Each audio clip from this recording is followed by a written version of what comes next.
Tignan natin po yung best scorers of the league. Ito po makikita natin, number 1, Janine Marciano of PNP. That will catch a lot of people by surprise. Of course. Sa PNP naman, pag sinabi mong PNP, ang alam mo si Marciano na talaga. And nakakasama ko nga ito sa isa sa mga guestings. And mabait talaga. And alam niya na isa siya sa mga sinasandalan ng team. Well, now we are in the second set. Ang depensa ng kupunan ng Cagayan Valley stepping up early and Caballero hits into the net for an error. And Coach Clarence Esteban is really on the girls on every point. Makikita natin si Coach Clarence, nakatayo ka agad, umpisa pa lang ng second set.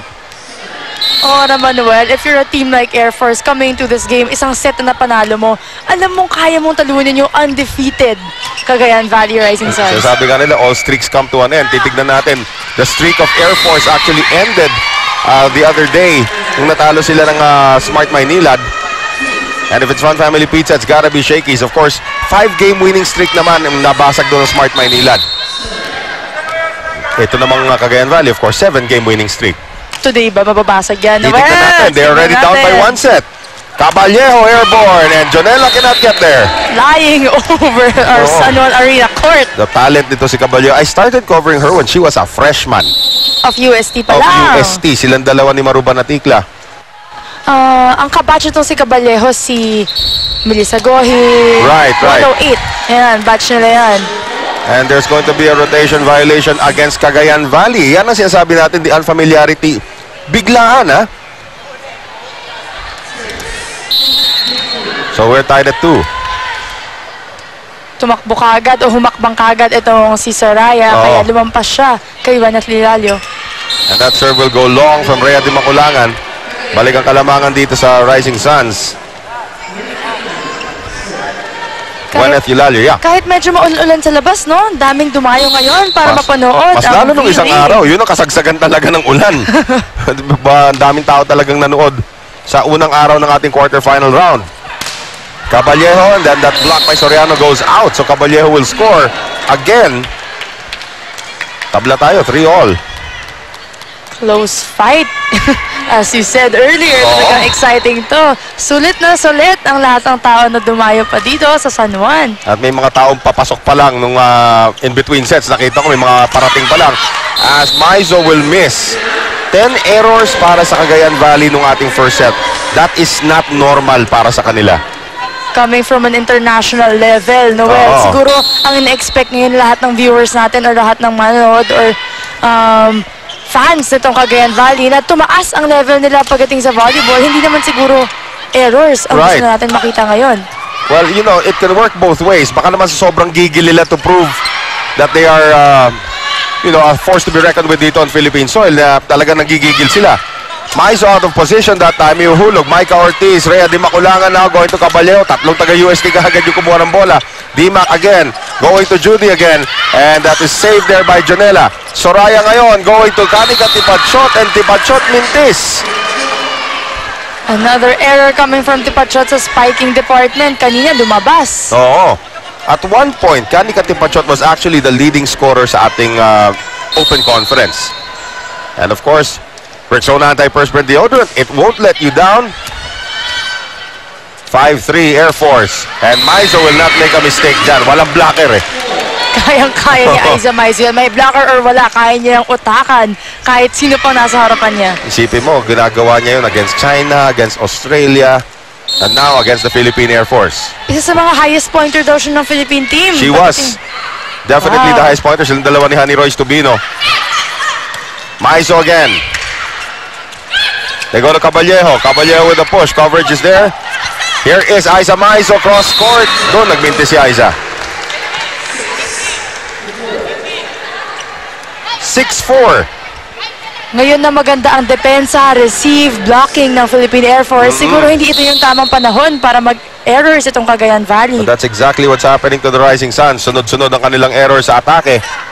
Aiza Maizo.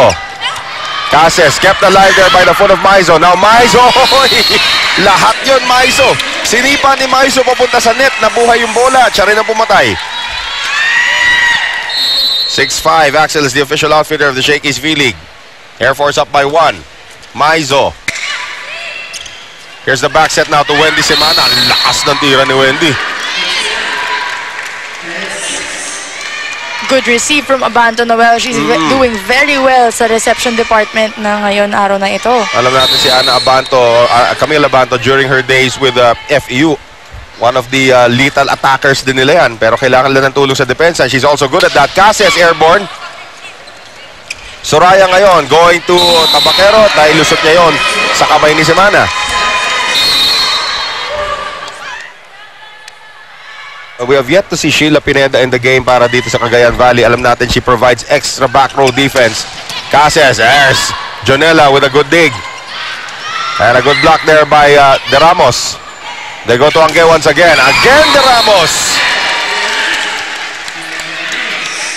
Yan ang dinadala naman ni Lisa De Ramos dito. Being the veteran of the squad, the captain, yung kanyang depensa. As we take a look at our Rexona anti-perspirant slow motion brought to us by Rexona anti-perspirant deodorant. It won't let you down. Munti ka na di mo kailangan na maapakan din ba talikod? That's right. Soraya ngayon, Pao Soriano nailusot, and Cagayan Valley will take a 1-point lead into our first technical timeout of set number 2. Dikitan pa rin tong ating laban. Ito ang Shakey's V-League. Bira na!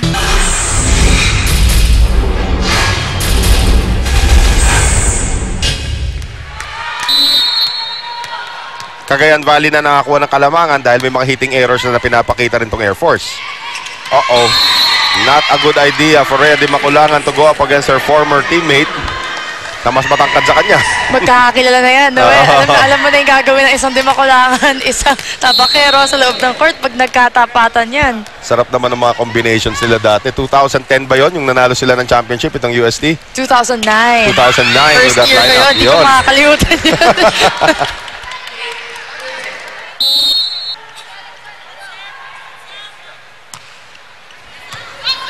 Here's Soraya ngayon, one-hand set to Wenet Eulalio.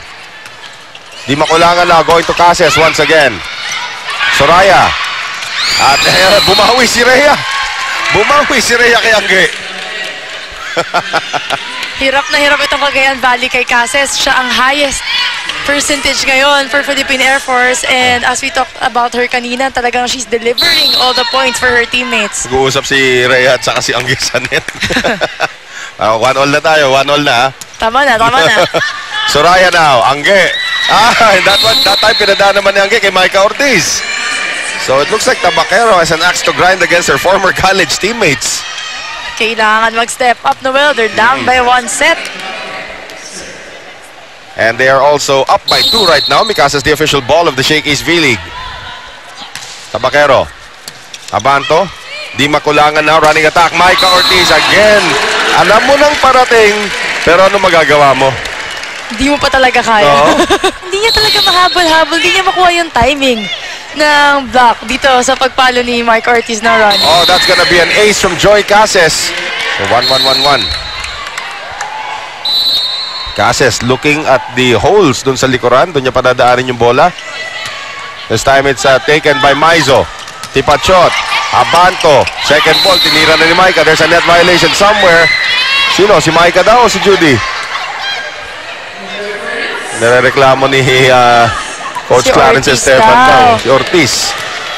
I didn't see her touch the tape of the net though.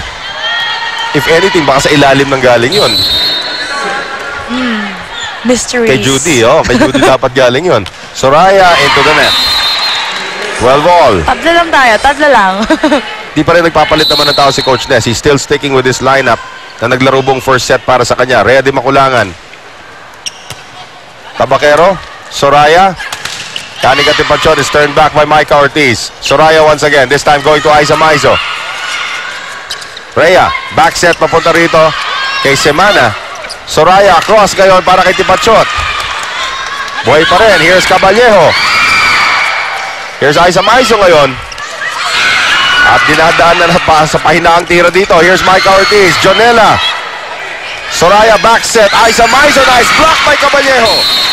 UST versus UST. Match na match itong araw na ito. 13-12. Air Force up by 1. Dimac. Good serve. Here's Soraya. One-hand set to Wenet Eulalio. Kept alive there by Cases. Quick set ngayon para kay Micah Ortiz. Nandun naman si Soraya. Here's Tipachot. Abanto. Caballejo. Free ball coming up from Semana. Jonella. Soraya. Back set. Aiza Maizo. And a whistle Crossing. Crossing. Judy. Nakita niya ata yung posisyon ng paa niya before that block. Minsan ikaw pag natatawagan ka ng crossing, di naman na pagtingin mo sa paa mo. Best actress ako. Ganon ha. Uy, this is a third ball. And the presence of mind there of Semana. Here is Maizo! This time, binawian niya si Rhea. Nabutan mo ba si Aiza? 1 year. 1 year. And Gwyneth Eulalia with a service error. 1 or 2 years. Oo. Malamang 1 year lang. Matagal na naglalaro yan si Aiza Maizo dito sa Shakey's V-League. Veteranong veterano na umbaga. Right. Ortiz. Here's Soraya ngayon. Nasa kabilang panig naman itong si Aiza Maizo. Caballejo. Nailusot. Pau Soriano. Cannot save it.